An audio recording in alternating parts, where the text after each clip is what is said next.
Maintenant, je vais vous donner 2-3 tips pour savoir si aujourd'hui, quand vous êtes sur une application, vous êtes vulnérable. Parce qu'il y a eu des modifications de code qui ont été faites, mais il faut que vous soyez sûr que votre cache, donc sur votre ordinateur, vous êtes dans un endroit où on va stocker des informations en mémoire pour vous faire gagner du temps. Et il faut être sûr que ces informations-là en mémoire, elles soient bien à jour avec la nouvelle version et pas avec la version qui a été piratée. La version qui a été piratée, elle est restée uniquement en 5 heures, mais potentiellement, elle s'est mise dans votre navigateur si vous allez sur ce site-là à ce moment-là. Donc la meilleure chose à faire, c'est d'aller sur ce site-là. Je vous mettrai le lien dans la description. Donc c'est le CDN, donc c'est l'endroit où ils vont stocker leur petit bout de code, le bout de code de ConnectKit, donc de la petite application qui permet de connecter Ledger au smart contract. Et ici, il faut absolument que vous soyez en 1.1.8. Si vous êtes en 1.1.5, 1.1.6 ou 1.1.7, elle est vulnérable, donc il ne faut absolument pas l'utiliser. Donc là, c'est la première chose que je vais déjà vous inviter à aller à faire. Ensuite, si vous avez un doute ou quoi que ce soit, et je vous invite quand même à aller le faire, vous avez deux options pour nettoyer ces fichiers temporaires. La première, c'est d'aller sur les sites en question qui ont été impactés. Il y en a quand même beaucoup, mais ce n'est pas celle que je vais privilégier, mais je vais quand même vous la montrer. Vous appuyez sur F12 sous Chrome. Vous allez ici, vous m'arrivez sur cet onglet-là. Vous allez ici dans Applications. Là, dans Applications, vous avez un Storage et vous allez faire Clear Site Data. Cliquez ici.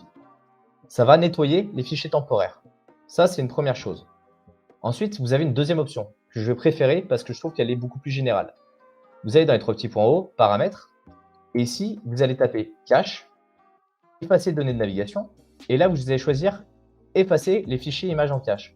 Vous n'êtes pas obligé de vider l'historique et les cookies et autres, mais surtout toutes les données en cache. L'impact que ça va avoir, tout simplement, c'est que sur les premières pages que vous allez recharger, ça risque d'être un peu plus long que d'habitude, mais rien d'alarmant. Quand cette vulnérabilité elle est sortie, ça fait quand même pas mal de bruit. Les fonds ont été volés. Il y a eu à peu près, comme je disais, environ l'équivalent de 500 000 $ de fonds qui ont été volés.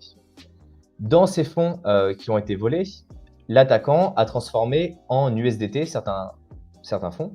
Ledger a été assez rapide pour communiquer avec les autres acteurs du Web3, que ce soit Chainalysis qui fait de l'analyse blockchain pour voir un petit peu comment ça s'est déroulé et comprendre l'attaquant d'où il a fait bouger les fonds qu'il avait pu voler. Et ils ont contacté la société qui est derrière Tether et ils leur ont demandé de geler les fonds. Chose que Tether a fait relativement rapidement et ce qui fait que l'attaquant s'est retrouvé avec une partie des fonds qui était complètement gelée. Ledger s'est également engagé à rembourser en partie les fonds des personnes qui avaient été volées parce que c'est des montants qui ne sont pas non plus énormes et qu'ils ont cette capacité financière à le faire.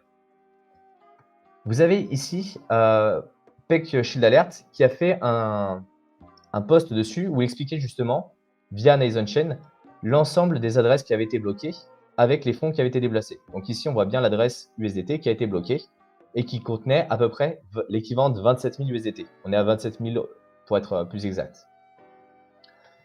Ça fait quand même pas mal de bruit parce que ça a impacté pas mal de sites du Web3 et MetaMask a posté cette information dans les heures qui ont suivi en disant que finalement le portfolio qu'ils utilisaient ici, vous savez, le portfolio quand vous allez sur le site web que vous connectez, ce portfolio-là était impacté parce que c'était la même librairie qui était utilisée. Donc ce bout de code, il était embarqué dans plus que des choses qui étaient uniquement le Ledger Connect.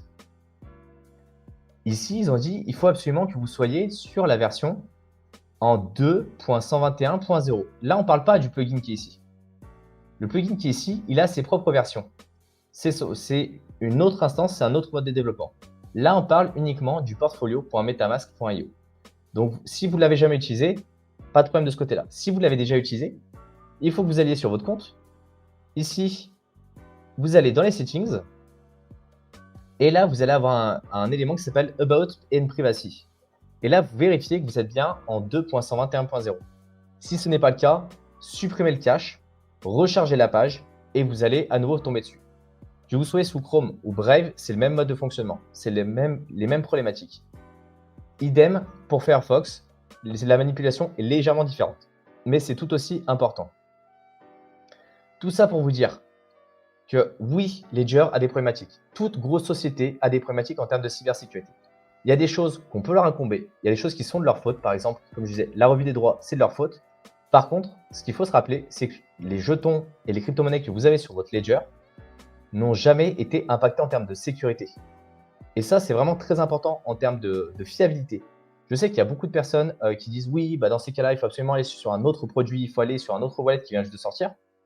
Ils n'ont pas le background et le retour d'expérience par rapport à un produit qui est aussi vieux, par exemple, qu'un Ledger ou un Trésor. Et tout produit qui va être massivement exposé au marché, il va y avoir des vulnérabilités qui vont être trouvées dessus. Là, on n'est pas sur une vulnérabilité du développement, on est sur une vulnérabilité au niveau du process. Donc, il y a une partie qui est un combat Ledger et il y a une partie qui est de la réalité. Oui, vous pouvez avoir vos fonds sur une Ledger, mais si vous ne savez pas ce que vous faites, même en révoquant des contrats, vous pouvez perdre vos fonds.